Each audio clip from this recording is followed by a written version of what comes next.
Hey guys, this is New Sensei. Today we have our final Q&A of 2016, or the first of 2017 depending on when I upload this video. But this will cover the questions from December, and we'll start off with Mark. Mark asks, how do you maintain the alignment on release of the string? I'm not exactly sure what the question is referring to, but from what I understand, when you release, a lot of things can go wrong. Like things will change, your alignment can change. So in terms of how to maintain alignment, there are several things, but the one thing to keep in mind the most is remember that the shot process, by the end, is all about relaxation. Shooting is about relaxing. When you're tense, that's when things go wrong. When you grip the bow too hard and you start talking, when you start losing your weight distribution, when you force the string to come off your fingers. These are examples of things which are too tense and they're not relaxed.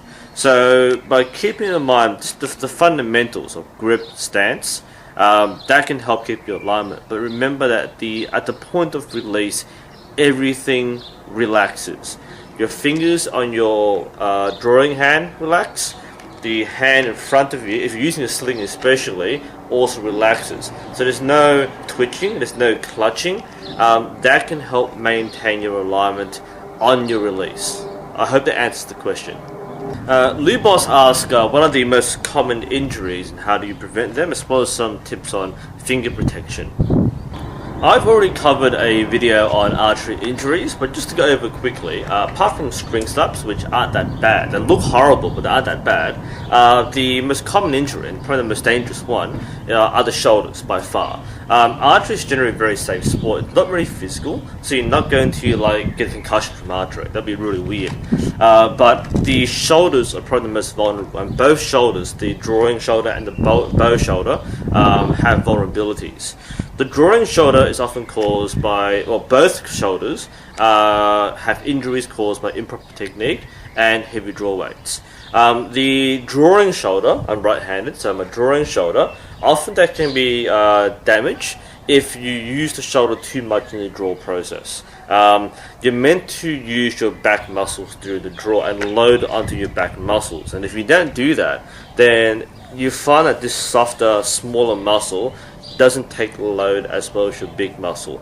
Remember, think big muscles, not small muscles. Try to use your back to draw and not rely on this shoulder here. That can be, if you feel pain in this shoulder, you might be tensing it too much as you're pulling through here. So that might be one of the causes.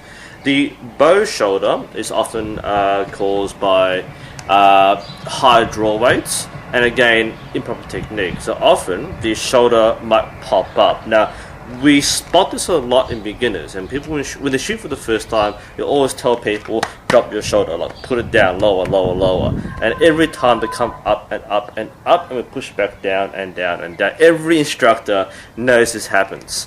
On a light bow, and again, beginners often use 15, 20 pound bows. It's not going to be that much of an issue. You might fatigue a lot quicker. But when you shoot like a 45 pound bow, when you feel 45 pounds start lifting you up like this, you go from the bone to bone connection, which is the strongest way to handle the load, to softer tissue. And especially in terms of rotate the cuff, this can be really damaging. A lot of experienced archers will find that this creeps back into their form. It's just a form fault. It's a habit which comes back in every now and then. So after a few shots, they will feel this become a little tender, and that the whole movement up and down become a little sore. And if you keep on doing this may become a long-term injury which might affect or prevent you from doing archery. So those are the two main things. The shoulders are very important for an archer, and you have to make sure that your technique is proper to reduce the chances of injuring your shoulders. Regarding finger protection, most gloves and tabs are good enough. Some feel thinner than others, but within reason, you should be able to get enough protection from any commercial finger tab or glove. The suggestion that for every 10 pounds there should be an extra millimeter of thickness, it makes some sense, but I've never really had the the need to kind of follow that rule, because again, most of my stuff provides enough protection for me. If it doesn't, then I'll find a thicker tab or a thicker glove. Chris has a question about using back muscles to expand, and his problem is that when he expands, he finds that it skews his alignment. So he sees the target through the corner of his eye, and because he wears glasses, it kind of obstructs his vision. And I wear glasses, so this is something which a lot of people might be worried about.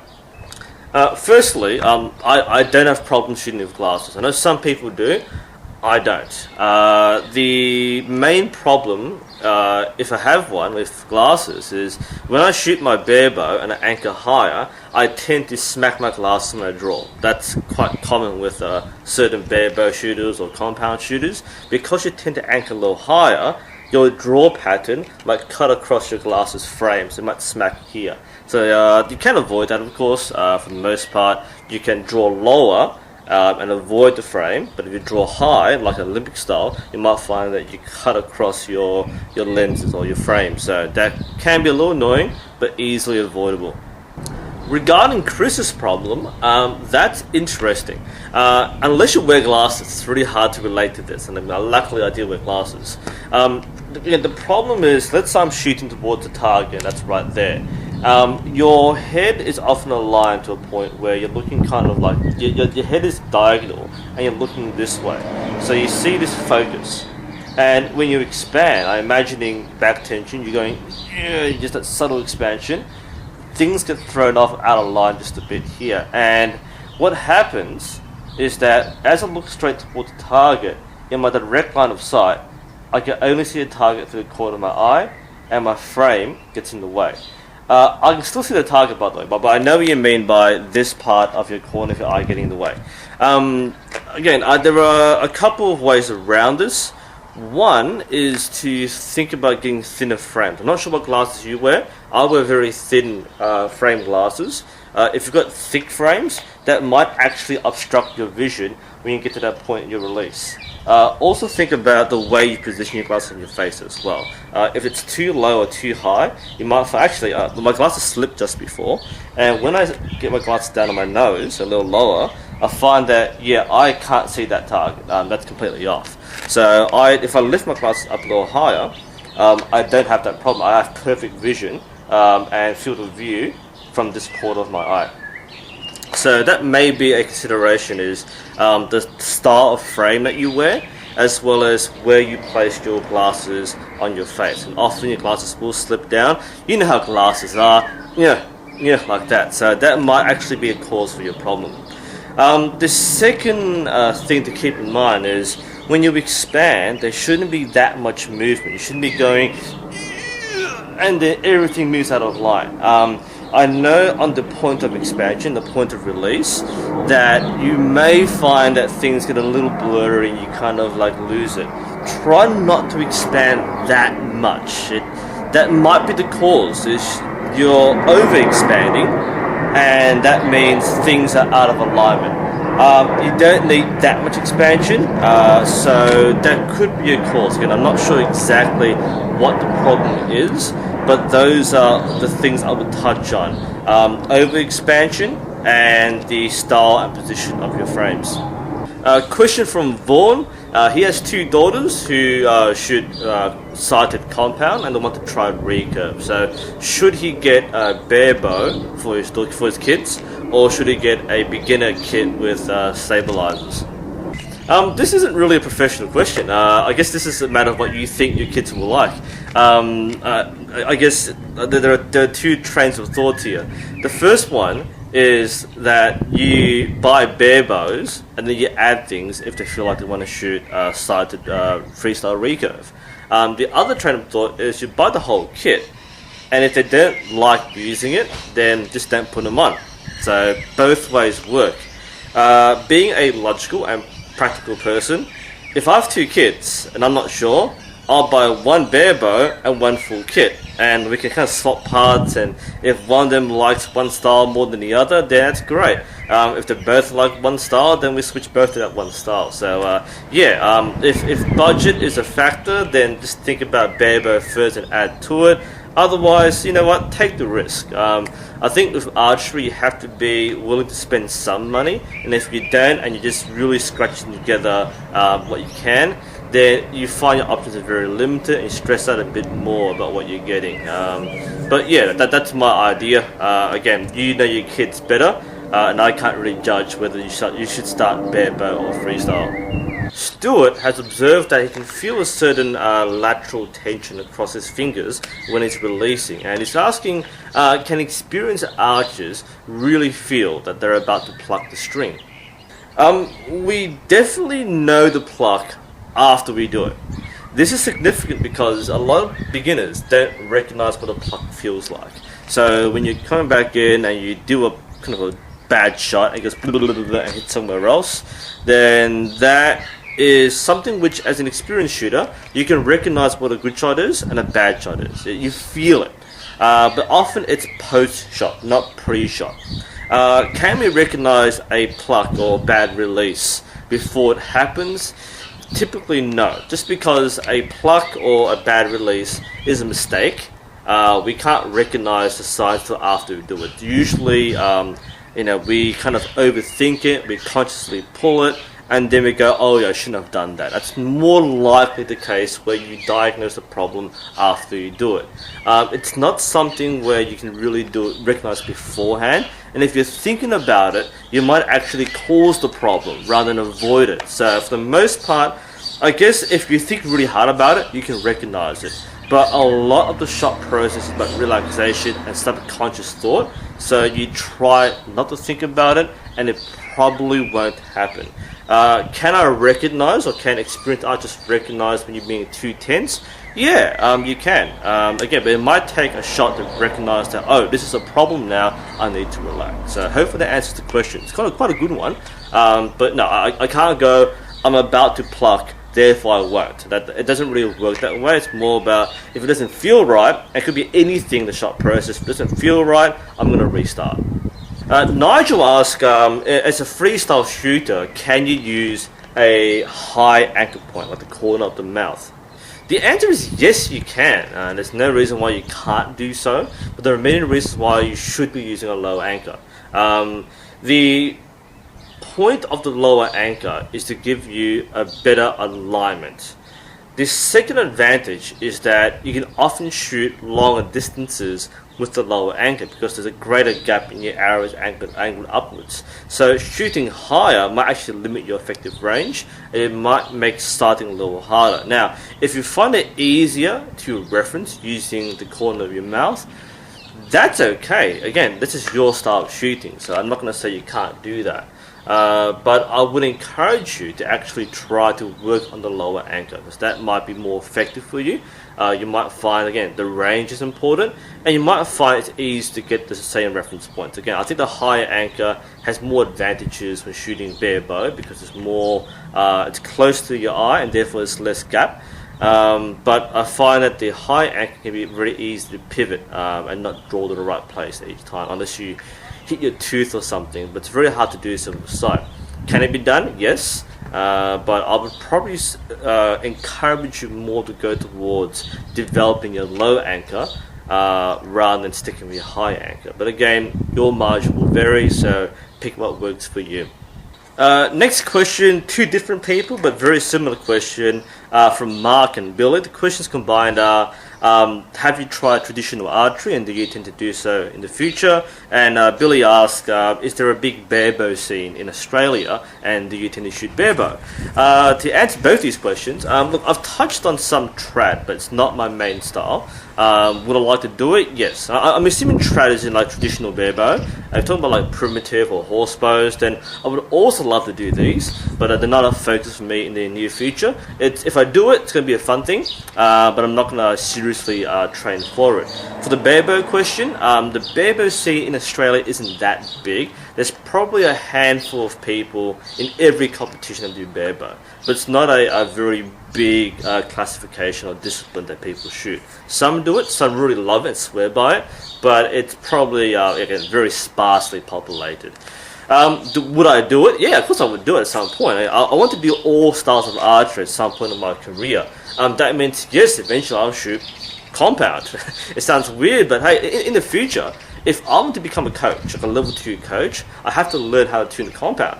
And it just makes sense where if I want to teach people to shoot compound, I've got to shoot compound. And same with bare bow and same with Olympic recurve. So I do want to diversify my skill set and my experience. Exactly when? Again, when it feels right and when I feel ready, I'll start doing other things. Bare bow, again, I would like to develop more of my gap shooting skills and my string walking skills. And again, to educate you, I want to do it first. So yeah, I would like to one day. When? Don't know. But let's say optimistically, yes, I will be doing more trad and more bare bow and compound.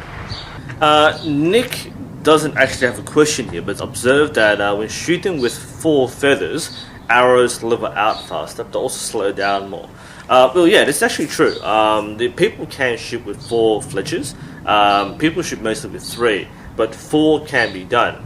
And the advantage with more fletchers is that it will correct its flight sooner. The disadvantage is more surface area, which means more drag. So yes, you will find better correction, but also it won't have the same range or speed as a 3-vaned arrow. Question from Morton. Why does the draw hand explode when using back tension rather than scraping the side of your neck? The problem, as I understand this, is control of your draw weight. Let's say I've got a 45-pound bow. I need to exert a force greater than 45 pounds to pull it back. It's simple physics. If it's less than 45 pounds, I'm going to be pulled forward. So I need to overcome the weight of the bow to get it back to my full draw and pull it back basically. So what many people will do is they will use a force much greater than what is needed. So they'll think, oh, 45-pound bow, it's really heavy, so I'm going to push out more, I'm going to pull back more, put more back into it, and therefore, wham, that's my shot, and then you release. In this case, you might be using 48 pounds of draw to overcome a 45-pound draw.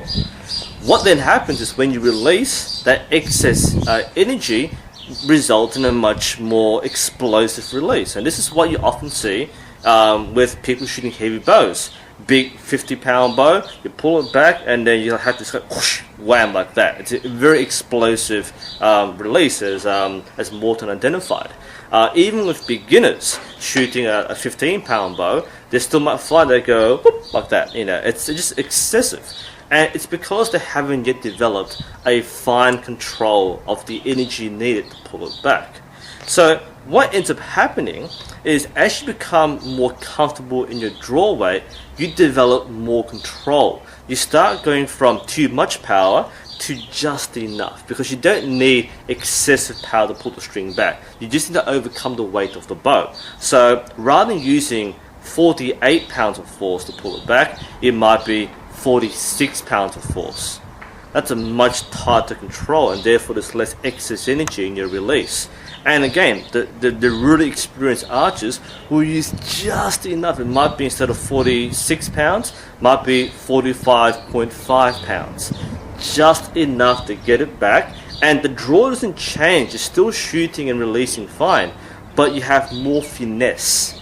That's the difference between an explosive release and one that goes gently across your cheek or your neck. The downside of this, and especially for those who try to have too much finesse too soon, is that if you don't have control, fine muscle control to change that force, you might actually go under the draw weight. So you're trying to be too careful to get it smooth, but on your release, you actually go forward because you're controlling it too tightly. So I might be going 46 and a half, and then 45, 44 and a half, and you start collapsing. You don't think of this in terms of numbers, in terms of feel, because there is no indicator on your bow saying, hey, 48 pounds. But it's something you acquire the feel for with a lot of practice and experience. Now, generally, my coach tells me this, generally it's better to be excessive than to be too weak. because you can eventually get finesse over time. When you try too soon, you actually go under the draw weight of the bow. That's probably the reason why, in your case, you're using too much force, and therefore your release is explosive, and eventually that will fix itself as you become better, as you become more confident in control of the bow, and as you become better conditioned. You have better strength and endurance, and therefore you don't need to put so much into the draw. Big answer, but a very good question. Ricardo asks, do you have a different tune for your outdoor and your indoor arrows? I actually don't shoot indoor.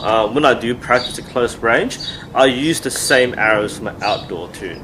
A lot of people do this. Some professionals do have different sets for indoor and outdoor, especially for thicker spined arrows or thicker arrows for indoor shooting to get more line cutters. But a lot of people will use the same arrows for both. So I don't shoot indoor enough to have a different tune or different arrows. So yeah, I don't do it. Other people will. Adam asks, how tight should the serving be on the string, and should I twist the string before adding the serving? The serving should be tight enough where it shouldn't slide easily up and down the string. Now, if it does slide a bit, it's okay, it's not that bad.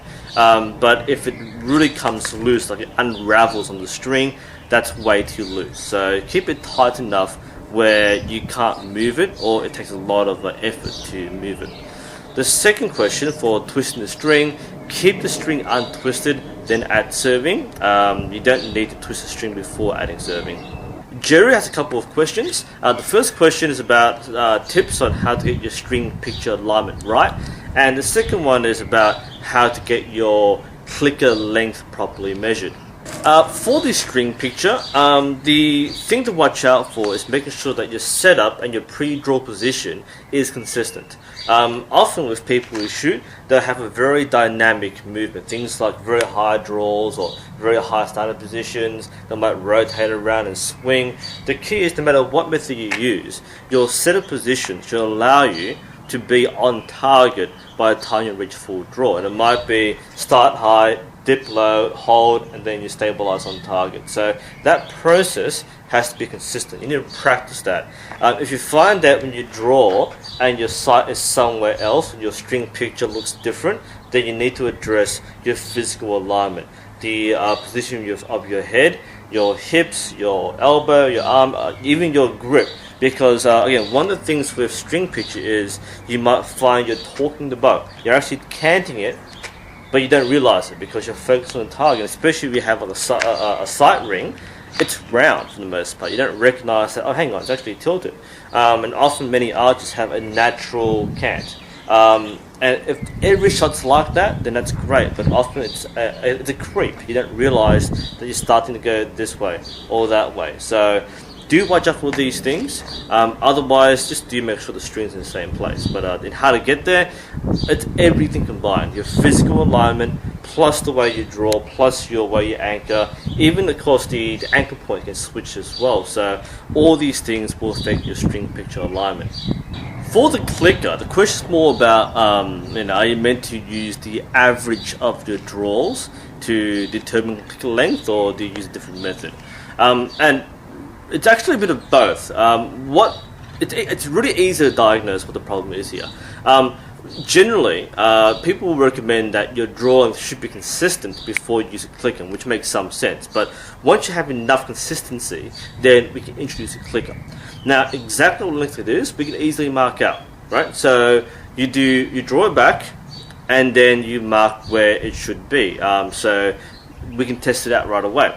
If you execute the shot and it's too easy to get through the clicker, you go through it too quickly, then you can move the clicker further in. If it's too hard to squeeze through, then you move further out, and it's really a kind of trial and error. And until your draw consolidates, it's kind of hard to be exactly precise. But basically, you set the clicker to where it should be to execute a good shot with a slight squeeze. Over time, you'll become a bit more flexible, your draw might expand, your technique might change. And that's when you start moving further out. Just a bit, you don't need to make a huge adjustment. So, yeah, don't work with average per se. Go with what you think feels right and make adjustments from there. And the final question for 2016 from Adam. Who is your favorite author? I'd say first, probably J.R.R. Tolkien. When I was younger, I used to be a very big fantasy reader, and it was triggered by my grade 6 teacher.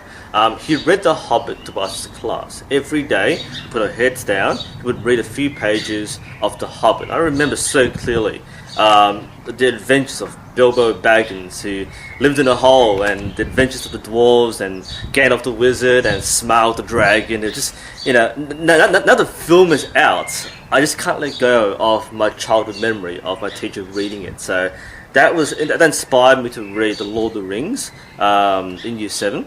And I read all that, and then when I was older, I read The Silmarillion, I read Unfinished Tales, and I have a collection of Lord of the Rings books in my shelf. So yeah, that was probably my pet love. I just love Lord of the Rings. Just the fact that one man, Tolkien, invented all this by himself, and the languages, and it was for me, it was just amazing. And to see it on screen from Peter Jackson's films was even more so. And I just like it has a big part. Historically, it's one of the best films. It just the whole project for the set, the design, the interpretations of the book, the soundtrack. To me, that was like wow, a nice thing to live through. I'd say definitely, yeah, Tolkien takes one of the big spots in my favorite authors. I like Colleen McCullough. She writes the Masters of Rome series, and again, high school. My librarian lent me a copy of The First Man in Rome, and that's based on Gaius Marius. And again, like we all learn about Julius Caesar and how great he was. But looking at other historical figures like Gaius Marius, it really brings to life. Again, historical drama, alternate history thing really appealed to me. I want to make a footnote here that it's just amazing to kind of remember these things, because in this generation where there's like iPads and YouTube and all that, it's very easy to become disconnected with reading. So just the fact that teachers will read to people in class now, I miss that. And I'm sure my students do miss it to some extent as well. Just something which just enjoy doing. So, yeah, I have very fond memories of fantasy stories in school. Another author I really like, John Marsden, Australian author, also a teacher. And again, I'd read a lot of his books when I was in school. He always writes good young teen books, diary entries, adventure stories. Has a bit of everything. And the funny thing was that he's well known for Tomorrow When the War Began. I didn't get into that series until when I was in year 10, because I won some awards at school, and I was given a prize, and the prize was The Other Side of Dawn. And that's the last book of the Tomorrow series. So I read the last book first. So after I read that book, I went back to read the first one, Tomorrow When the War Began, and I've read a couple since, but I haven't read the whole series yet. There is a movie out now, and plus there's the Ellie Chronicles, which is the sequel to the Tomorrow series, but I haven't really gone back to read it yet. So yeah. Other honorable mentions, Jackie French, again, very popular teen author. Writes a lot of books. I remember Hitler's Daughter is one of my favorite books in school as well. So yeah, some diverse choices there. So yeah, very good question, very un-archery related, but I like the sort of thing. These questions are mostly archery focused, but I'm quite happy to ask me anything sort of thing. So feel free to send me these. Anyway, that's a pretty long video, so again, thank you for watching me on YouTube and following me elsewhere if you do. It's again part of its interaction. This is one of the few times I get to kind of like go off the script and just kind of speak my mind and what I know and make mistakes that are very candid, and that's completely fine. I think again, part of this is not just me answering questions, but getting you guys to provide your input, share your experience, and it's great to see people again opening up, and it feels nice when you see someone have the same problem as you, because you feel better about yourself. Oh, it's not just me, it's something which everyone else experiences, and having the chance to do so and share this and be the forum or be the medium where people can share this is a great privilege for me. I only started these Q&As this year, Hopefully you've had a chance to get something out of it, and I certainly have, and hopefully we'll do more of this in the future. So thanks guys again for a great 2016. I'll see you next year.